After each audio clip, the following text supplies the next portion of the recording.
Bismillahirrahmanirrahim. Assalamualaikum warahmatullahi wabarakatuh. Perkenalkan, nama saya Sabrina Arsyil Majid dari kelas karyawan Program Studi Pendidikan Agama Islam Fakultas Tarbiyah dan Ilmu Keguruan yang berada di Universitas PTIP Jakarta. Sebelum menjabarkan tanggapan atau sebuah opini yang akan saya bahas, izinkan saya untuk menyampaikan sedikit tentang yang ada di pembahasan saya. Nah, pembahasan saya yaitu mengenai hukum politik uang menurut Islam dan peraturan perundang-undangan. Pasti berbeda kan? Nah, hukumnya politik uang itu apa sih? Politik uang itu pastinya suatu bentuk pemberian yang berupa uang atau sejumlah barang yang berguna buat orang yang milih itu. Tapi tujuannya adalah menyuap orang itu supaya dia memilih yang penyogok itu. Nah, masuk dari contohnya yaitu pemilu kemarin di Februari 2024. Ini kejadian pada diri saya sendiri.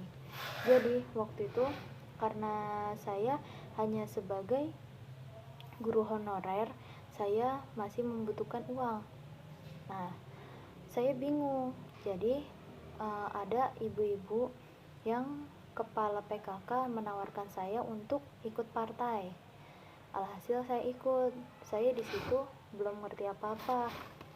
Akhirnya lama-kelamaan setelah pemilihan umum di Februari itu uang saya hilang. Ternyata untuk apa? Yaitu untuk orang-orang yang tidak jadi memilih pasangan calon yang dari partai saya. Nah, alhasil politik uang itu mendapat banyak dampak.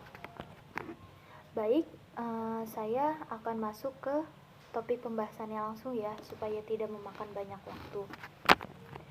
Politik uang itu apa sih? Politik uang itu adalah suatu bentuk pemberian guna menyuap seseorang agar orang itu tidak menggunakan hak pilihnya. Dampaknya itu ada apa aja? Ada banyak sebetulnya. Cuman saya akan menyebutkan dua saja. Yang pertama, mempengaruhi kinerja pemerintahan, dan yang kedua, ketimpangan ekonomi. Nah, yang pertama itu memengaruhi kualitas calon. Dampaknya menjadi apa?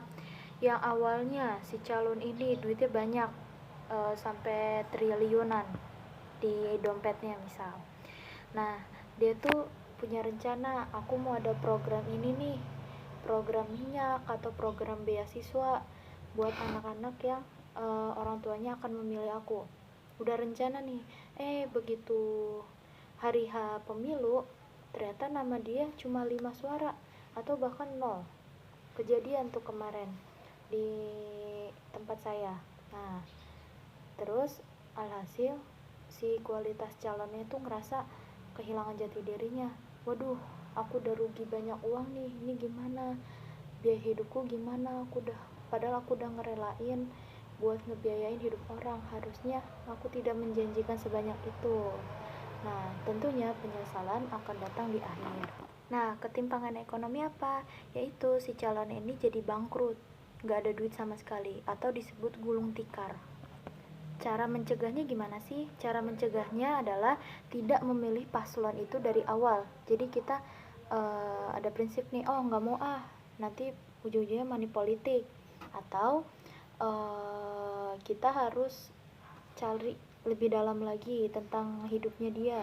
Dia itu sebenarnya bijaksana nggak sih? Kita kan selama ini belum tahu kepemimpinannya dia. Jadi buat apa kita milih kalau kita nggak tahu?